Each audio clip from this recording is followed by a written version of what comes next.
Not long ago I did a video on how to wire up a detector and sounder without a panel, and I said in that video I might add a core point to the mixture, so this is exactly what we're going to be doing in this video.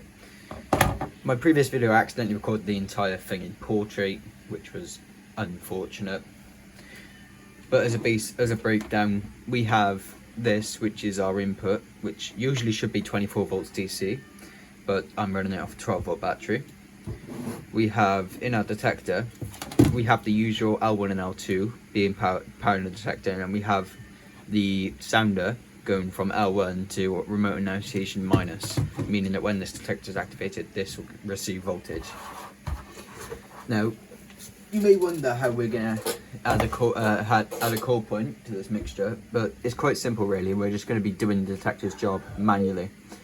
The first thing we want to do is take this terminal block off the side of the resistor and put it onto the side with no resistance, just basically a switch at this point. Then we want to find our screwdriver, we want to back out two of these, and then we want to take our wire, and because this is just going to be essentially a switch, it doesn't matter which colours we use, but bear in mind whenever you're wiring actual voltages, brown is going to be line and blue is going to be neutral, or in our case brown is positive, blue is neutral. It's always going to be that way. That's just how the colour stamps work here in the UK. So now we've got that in there, we want to clip that back onto there. Now we're going to open back up the detector, and inside we have the L1 and the actually we don't even need to touch the L1, we have the remote annunciation, and we have L2. So we want to take the wire coming from our core point, thread it in here. It's getting a bit busy in this detector base now. We want to put one of the wires from the core point under the L2 terminal, and once you've done this, put this L2 on there. You want to find your remote annunciation, which is right here. You want to back out this screw, you want to put this in the air, and just tighten that down.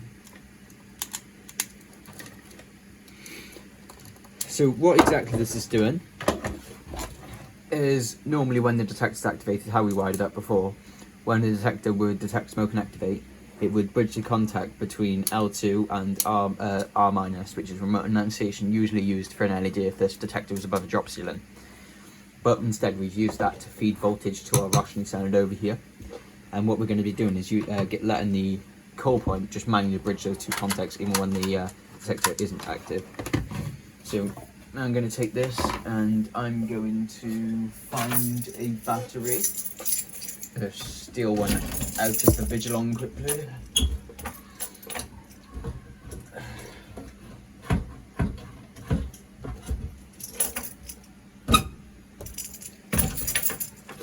Right, we've got a battery. Flip this core point around so you can see it. We're going to put these on their respective terminals, and this should be live now. So obviously if we smoke out, the detector is going to go off, which I'll show you now. Not sure if that was enough smoke, should have been. Once this activates, the sounder should go off, if it's going to activate. Oh, well, it's not going to activate when it's not fitting. That has come out. See if that's going to activate on its own. If not, I'll puff some more smoke into it.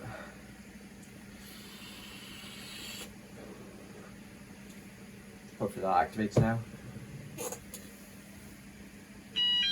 So obviously that's activated, sound has gone off, We unplug it, blow it out, put it back together, and now the core point will do essentially the same job as the detector, because if we press it, it doesn't work, and that's probably because of corrosion on this connector right here. There we go. Oh no, the detector went off. Disconnect this momentarily, make sure I've got my wiring correct. L2, R minus, and we are going to the core point, and that's currently activated. What I'll do is I'll take another, we're going to need this detector on there for it to function. What I'll do is I'll find another core point then. This one should work. It's got no element, so it'll just automatically go off and breaking stuff. But if I plug that onto the, it goes off. It's not going off because bloody this terminal block's corroded to all hell, but if I hold it there, you can see it's going off. Take it off, the detector's not active. So that's basically all it is. It's not very complicated, and it should help you get your stuff up and running without a panel. Hope you enjoyed this video, and check out my other content.